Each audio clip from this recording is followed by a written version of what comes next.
Hi, my name is Darcy Nyrose from Nyrose and Associates and Remax Kelowna. And Happy New Year, everyone. Welcome to 2023.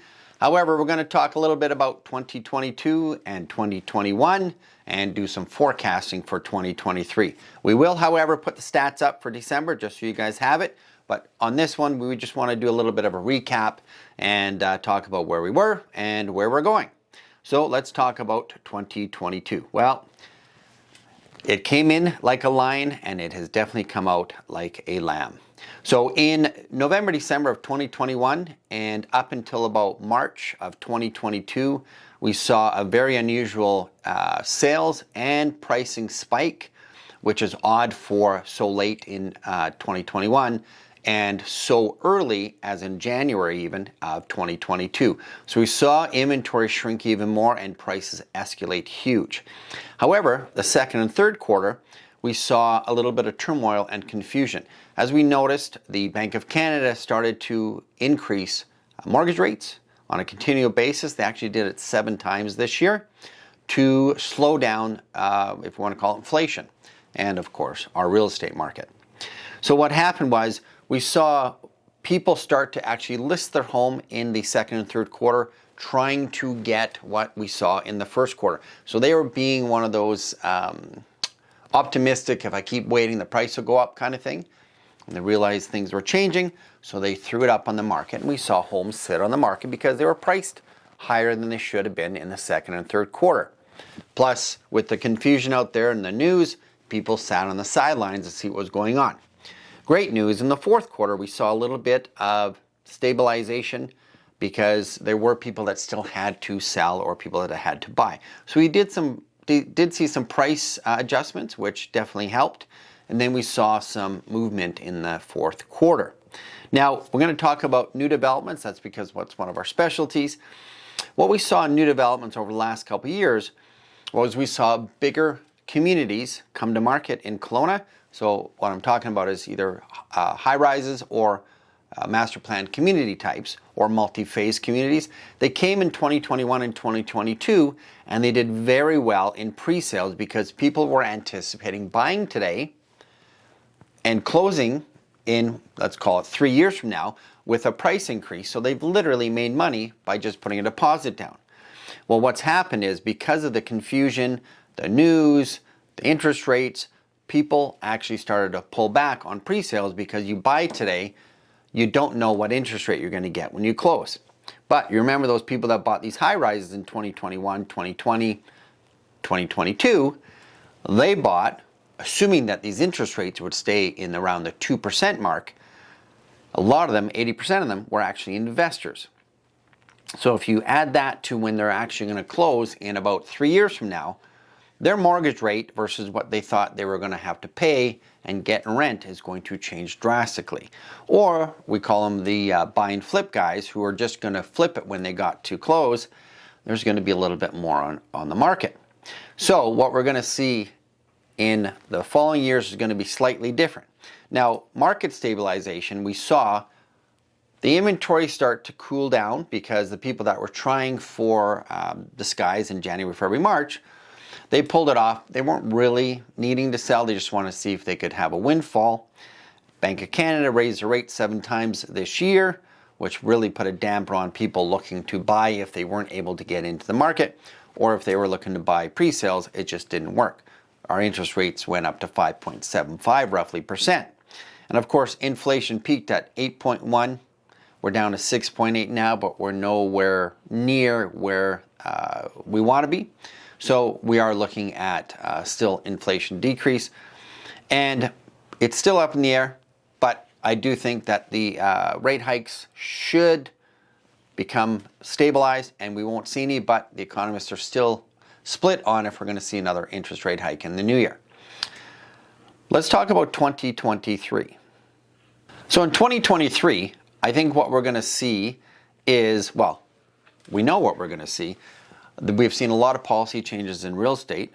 One is new strata regulations. They're actually removed rental restrictions on anything that is a 55 or less age restriction building. So what that hoping that they're going to do is they're going to increase the amount of rentals out there that you're going to see. It's going to create some friction because a lot of these communities that are no rentals, the current homeowners don't want other than end users in their home. However, if somebody has to sell with a hardship, we're going to see that that's going to come out and it's going to actually give them a little bit more of a buyer group. But we're also seeing no foreign buyers for the next 2 years. This is an interesting one because we're thinking that there's such a vast amount of buyers, which in Vancouver there could be, but up here not as many, but a lot of foreign buyers coming in. We obviously had the foreign buyer tax to try to mitigate that. Didn't seem to slow it down. So we're doing a foreign buyer ban for 2 years. And that is obviously, there's lots of parameters on that and we can get into it, but we'll put the link into our blog so you'll be able to see that a little bit more, because there's also some geographical exceptions, which to me, again, they don't make sense, but it wasn't me who made these policies. And then now we have the cooling off period. To me, some of these policy changes should have been in 2 years ago, but we're always chasing what the market's doing. So we're having a cooling off period, which is if you cancel your deal within the first 3 days, you could be expecting to pay a penalty. Now, we're not seeing a lot of unconditional deals. So again, I've got a link to that in more explanation, but if you want to call us, we can talk about it as well. It's a lot of confusion out there with a lot of these policy changes that shouldn't affect most of us because of the current market. And if you choose the right realtor, they'll guide you through properly. So now let's talk about predictions for the actual next coming couple 2 or 3 years. So I'm going to bounce back to 2021. Actually 2022 January, where I mentioned that I thought we were going to see stabilization of prices in the first quarter of the year. Unfortunately, it didn't come till the second quarter, which I was a little behind, but I figured we will see a cooling off. There's only so much that people can absorb and keep moving up before we see a stabilization for a correction or whatever. So what I see in 2023 is I think we're going to see a balanced housing market. And the reason why is we're going to see stabilized interest rates, the policy changes, individual city change policies, which if you live in Kelowna, Kelowna has put in a, let's call it not a restriction, but they're trying to encourage urban growth, not suburban growth. So we're seeing less and less single-family home communities get approved. What I do see is more developments will be shelved because they need pre-sales. They either bought the land too high and the cost of construction was higher than they expected because they were thinking that they're going to ride this wave all the way through. So we're going to see some of these developments get shelved, which will then again lessen the inventory, and we're going to see that help balance the market. So the city of Kelowna, with the hindering of some single-family home communities, I think we're going to see some single-family homes stabilize and increase because we just don't have an abundant amount of opportunity to keep building right now. I think townhomes will be a huge market for the next couple of years because that's a move up and a move down buyer. So if people may have gotten themselves in a little over their head, they're going to move down, but they still want something that feels like a home. So they're going to go into a townhouse. And people that came in and they want to move up into the market, they're going to go from a condo or they're going to come right into a townhouse. And townhouses are a little easier for new developers or new developments to build because you can build in sections. So you're not building all or nothing or get X amount of percentage pre-sales, which on a 200 unit high rise is quite a bit. And that creates your fixed sales costs. Now, when we look back at 2020, 2021, early of 2022, we did see a lot of new developments come to market. The market was hot, so a lot of investors came out of nowhere and they are snapping up some of this product. And this product is the type of product that's going to be ready in anywhere from about, let's call it 3 years, give or take. And these are what we call the high rises. They take 3 years to build. So all these people came in. They didn't look at what will the interest rates be in 3 years. They looked at what the interest rates were then, which we'll say around the 2% mark, give or take. And they looked at the pressure of zero rental opportunities. So there's zero vacancy. So they're thinking this is a gold mine. Or when they close in 3 years, they'll flip it. Well, if you count 80% of, let's call it 5 high rises of about 200 units each, you're looking at about 900 people in the next, give it 2 years, are going to close, and they either have to close with this higher mortgage rate and rent it out. Numbers aren't going to work as well, so they might have to feed this mortgage for a while, or they're going to put it on the market to try to sell.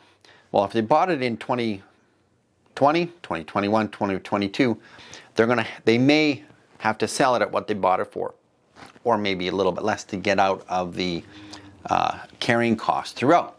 So it'll be interesting to see, but we won't see that for probably another 2 years. So it won't come out next year. It might be late 2023, early 2024, or mid 2024, depending on construction, because construction costs have also been delayed.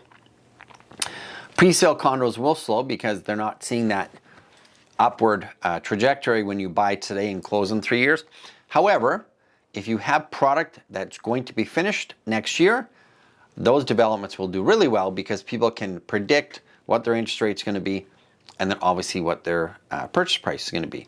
So we think that the people that have kept moving forward with building, we're going to see some good results in that, but we're going to see this lag that's going to come out in about a year or two, where we're going to have a very low, let's call it building permit applications and development permit applications, which we're going to now swing back down. We won't see it for a couple years, but then we're going to have a shortage again. We just have to get through some of these high rises that are going to close in 2 years and then flush that out. But we're not going to have this backlog of construction coming through and sales coming through. So do I think prices will go up or down? Well, it all depends on your staying power. It's never a bad time to buy real estate. It's when you have to sell. And as long as you can weather out the storm, real estate's a great investment. So if you're looking to buy or sell in the Okanagan, please call Nyrose and Associates at 250-258-9888 and have an awesome 2023.